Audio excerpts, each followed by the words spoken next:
15-ൽ 13. 15-ൽ 10.5. 10-ൽ 8. 10-ൽ 8. 10-ൽ 8.5.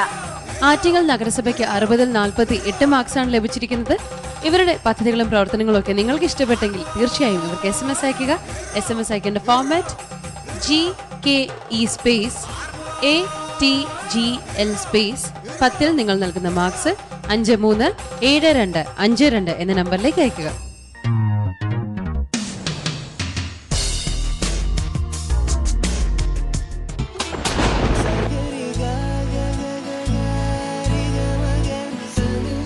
മഴക്കാലം ഇങ്ങെത്തി, ഒപ്പം മഹാരോഗങ്ങളും. ഇതിന് പരിഹാരമാർഗം ഒന്നേ ഉള്ളൂ. ഓരോരുത്തരും അവരവരുടെ വീടുകൾ ശുദ്ധമായി സൂക്ഷിക്കുക. കൊതുക്, ഈച്ച തുടങ്ങിയ രോഗവാഹകരായ ജീവികൾ പെരുകുന്ന സാഹചര്യം ഒഴിവാക്കുക. മാലിന്യങ്ങൾ നീക്കം ചെയ്യാൻ ആരോഗ്യ പ്രവർത്തകരുമായി സഹകരിക്കുക. അത് മഹത്തായ പൗരധർമ്മമാണ്. വീടും പരിസരവും വൃത്തിയാക്കാം, പകർച്ചവ്യാധികൾ ഒഴിവാക്കാം.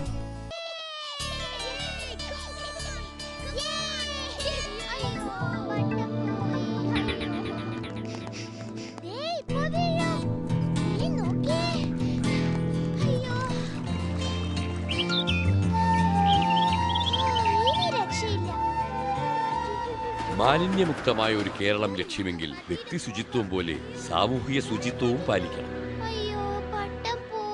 മാലിന്യമുക്ത കേരളത്തിനായി നമുക്ക് ഒരുമിച്ച് പ്രയത്നിക്കാം. എന്റെ കേരളം മാലിന്യമുക്തം.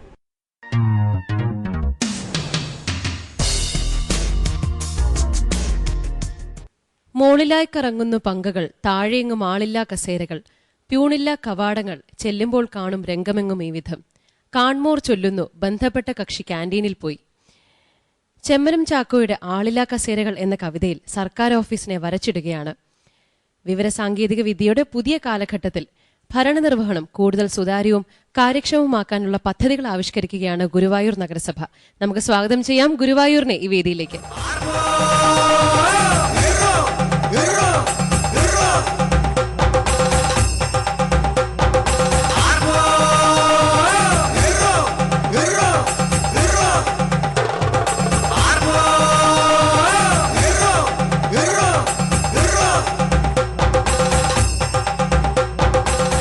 നമ്മുടെ ജഡ്ജസിനെ പരിചയപ്പെടാം.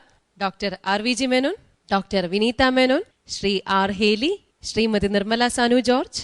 കൂടാതെ ഇന്ന് നമ്മോടൊപ്പം അതിഥിയായി ഹൈദരാബാദിലുള്ള അഡ്മിനിസ്ട്രേറ്റീവ് സ്റ്റാഫ് കോളേജ് ഓഫ് ഇന്ത്യയിലെ അർബൻ ഗവേണൻസ് ഡിപ്പാർട്ട്മെന്റ് ഫാക്കൽറ്റിയായ Shrimati Vijaya V.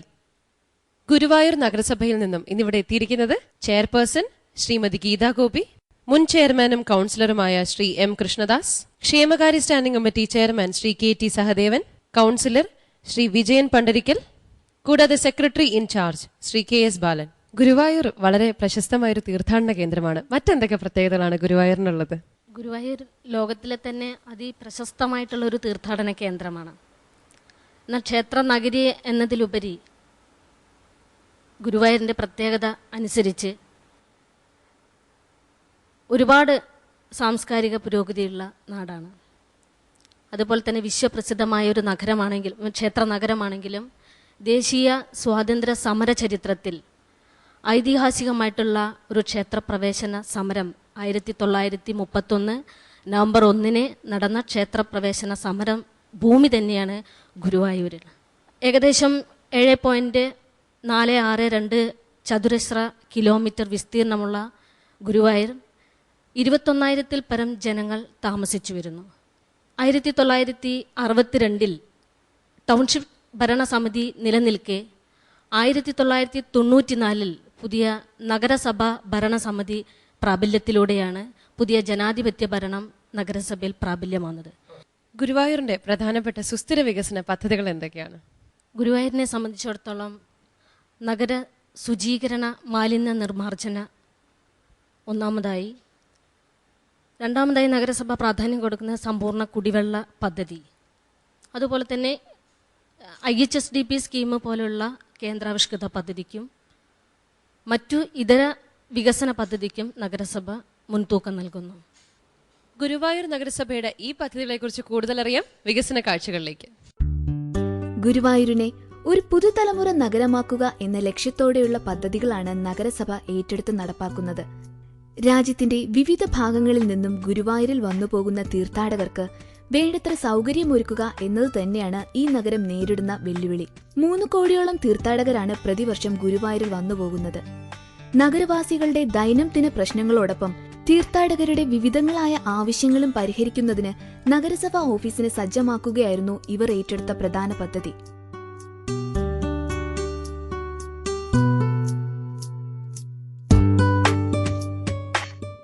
Guruvayur municipal office ഇന്നൊരു സ്മാർട്ട് ഓഫീസാണ്. സാങ്കേതിക വിദ്യയുടെ നൂതന ആശയങ്ങൾ ഉൾക്കൊണ്ട് ഗുണഭോക്താക്കൾക്ക് സമയബന്ധിതമായ സേവനം ഉറപ്പുവരുത്തുന്നതിൽ ഈ ഓഫീസ് വിജയിച്ചിരിക്കുന്നു.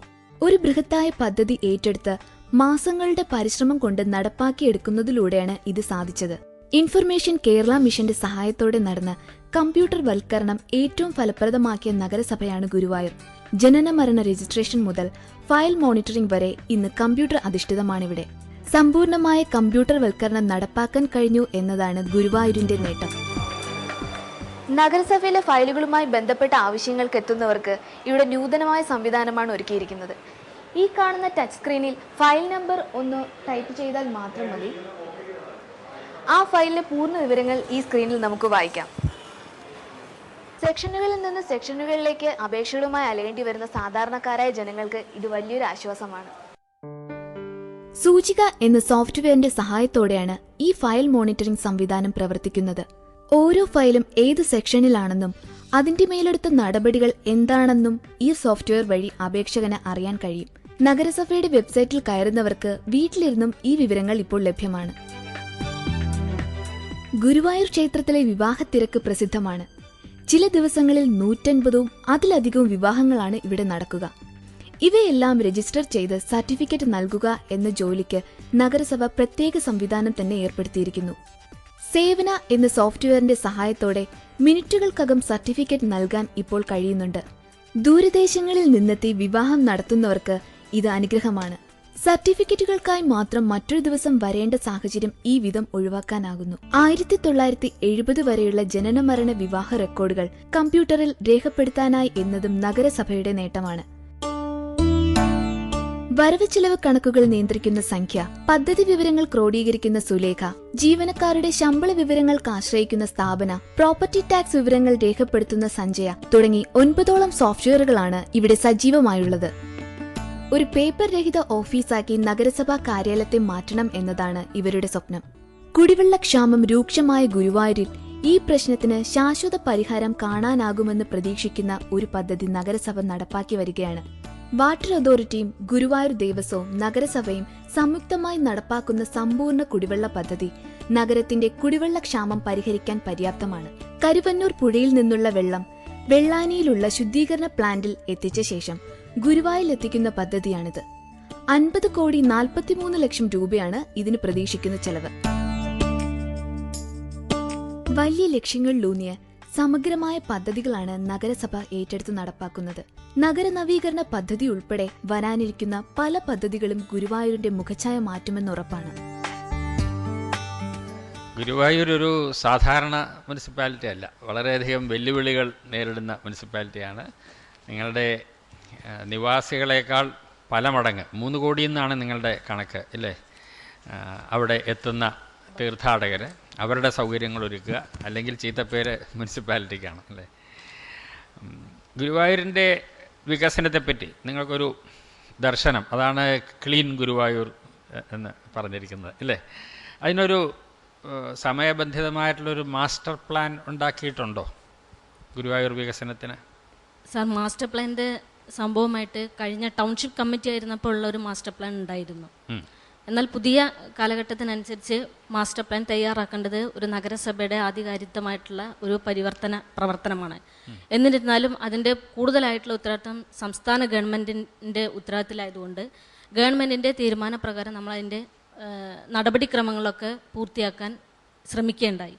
ഇതിൻ്റെ ഭാഗമായിട്ട് ഇപ്പോൾ കഴിഞ്ഞൊരു മാസത്തിനുള്ളിൽ പുതിയൊരു മാസ്റ്റർ പ്ലാൻ്റെ കരട് നഗരസഭയെ ഏൽപ്പിക്കുകയുണ്ടായി. അത് എങ്ങനെയാണ് ഈ മാസ്റ്റർ പ്ലാൻ? നിങ്ങൾ തന്നെ തയ്യാറാക്കുകയാണോ അതോ ഏതെങ്കിലും കൺസൾട്ടൻറ്റിനെ ഏൽപ്പിക്കുകയാണോ അതോ ഒരു കൂടിയാലോചനയിലൂടെ ഇത് ഉരുത്തിരിച്ചെടുക്കുന്നതിനുള്ള ഒരു പ്രക്രിയയാണോ? എങ്ങനെയാണ്?